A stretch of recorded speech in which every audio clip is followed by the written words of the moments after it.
Waduh, ambil nilai. Pancasila sebagai sistem filsafat. Hah? Filsafat itu apa? Coba kita ketik. Filsafat adalah, menurut KBBI, filsafat adalah pengetahuan dan penyelidikan dengan akal budi mengenai hakikat segala yang ada, sebab, asal, dan hukumnya. Oke, tapi kok Pancasila bisa dikatakan sebagai filsafat ya? Ada video singkat yang meringkas tentang ini nggak ya? Nah, ada. Kayaknya yang ini menarik deh. Coba klik ah.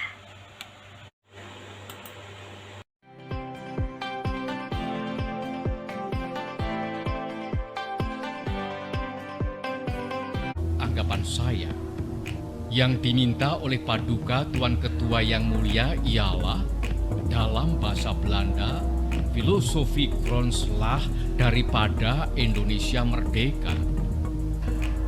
Filosofi grondslag itulah fondamen, filsafat, pikiran yang sedalam-dalamnya, jiwa, hasrat yang sedalam-dalamnya untuk di atasnya didirikan gedung Indonesia merdeka yang kekal dan abadi.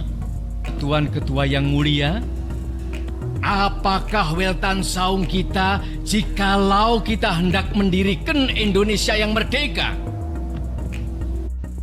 Pancasila merupakan hasil perenungan yang mendalam dari para tokoh kenegaraan Indonesia.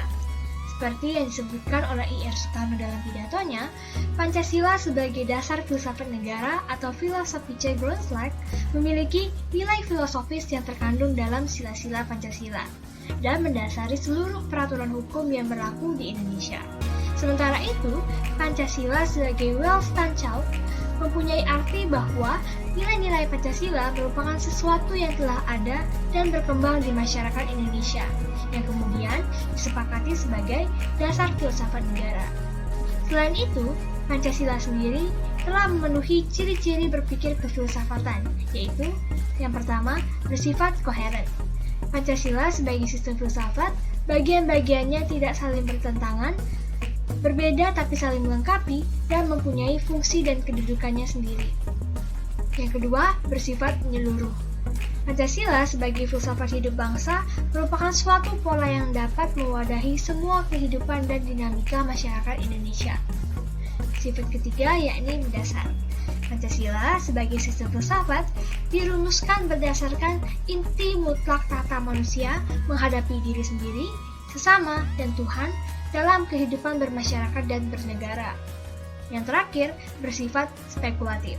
Pancasila merupakan buah pikir hasil perenungan yang menjadi pola dasar berdasarkan penalaran logis. Yang buat aku bingung, emang Indonesia butuh filsafat ya? Filsafat ini sendiri gunanya apa sih? Lanjut nonton deh. Filsafat Pancasila merupakan refleksi filosofis terkait Pancasila sebagai dasar negara. Sastra Prateja menjelaskan makna filsafat Pancasila sebagai berikut. 1. Agar dapat diberikan pertanggungjawaban nasional dan mendasar mengenai sila-sila dalam Pancasila sebagai prinsip-prinsip politik. 2. Agar dapat dijabarkan lebih lanjut menjadi operasional dalam bidang-bidang yang menyangkut hidup bernegara. 3. Agar dapat membuka dialog dengan berbagai perspektif baru dalam kehidupan berbangsa dan bernegara. Terakhir, agar dapat menjadi kerangka evaluasi terhadap segala kegiatan yang berkaitan dengan kehidupan bernegara dan bermasyarakat, serta memberikan perspektif pemecahan terhadap persoalan nasional. Mengapa manusia membutuhkan filsafat? Filsafat membimbing manusia yang memiliki perasaan tidak tentram sebagai akibat dari manusia yang tidak tahu pasti makna hidup dan arah tujuan yang harus ditempuhnya dalam kehidupan. Selain itu, filsafat juga mengarahkan manusia kepada keinginan-keinginan dan aspirasi mereka. Filsafat memiliki beberapa manfaat utama, yaitu untuk meninjau adanya pemecahan-pemecahan terhadap berbagai persoalan dalam kehidupan manusia, untuk dijadikan pedoman dan membentuk pengalaman-pengalaman manusia, untuk memperluas kesadaran manusia dalam bermacam bidang agar menjadi lebih hidup, lebih dapat membedakan dan lebih kritis, dan untuk membantu manusia mengerti tentang diri sendiri dan dunia. Menurut sastra prateja, berikut prinsip-prinsip Pancasila sebagai filsafat di dalam landasan ontologisnya. Sila pertama, ketuhanan yang Maha Esa. Berprinsip pengakuan atas kebebasan beragama, saling menghormati, toleran, serta usaha mewujudkan hak kebebasan beragama. Sila kedua, kemanusiaan yang adil dan beradab. Mengakui bahwa setiap orang memiliki martabat yang sama dan setiap orang harus diperlakukan adil sebagai manusia. Sila ketiga, persatuan Indonesia. Mengandung konsep nasionalisme politik yang menyatakan bahwa perbedaan budaya, etnis, bahasa, dan agama tidak menghambat atau mengurangi partisipasi perwujudannya sebagai warga negara kebangsaan.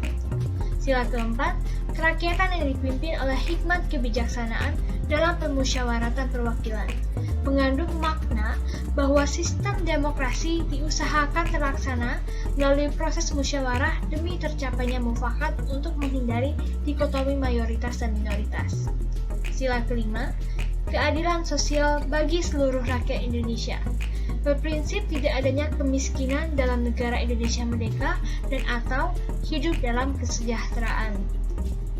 Kelima sila Pancasila bukan hanya menunjukkan kemandiriannya masing-masing, tetapi juga menekankan kesatuan yang mendasar dan keterikatannya dalam berbagai relasi. Dalam kebersamaan itu, sila-sila Pancasila merupakan suatu hierarki teratur yang berhubungan satu sama lain. Ideologi kapitalisme dan komunisme adalah salah satu tantangan nyata bagi Pancasila sebagai sistem filsafat. Kapitalisme adalah sebuah ideologi yang memberikan kebebasan penuh bagi setiap orang untuk mengendalikan kegiatan ekonomi dengan tujuan mendapatkan keuntungan. Bentuk tantangannya ialah potensi kebebasan individual secara berlebihan, sehingga dapat menimbulkan berbagai dampak negatif, seperti monopoli, gaya hidup konsumerisme, dan lain-lain. Sementara itu, komunisme adalah paham atau ideologi yang mengacu pada sistem sosial ekonomi, menerapkan sistem tanpa kelas di mana alat produksi dimiliki secara komunal dan diatur oleh negara. Ideologi ini berpotensi memiliki dominasi negara yang berlebihan sehingga dapat menghilangkan peran rakyat dalam kehidupan bernegara.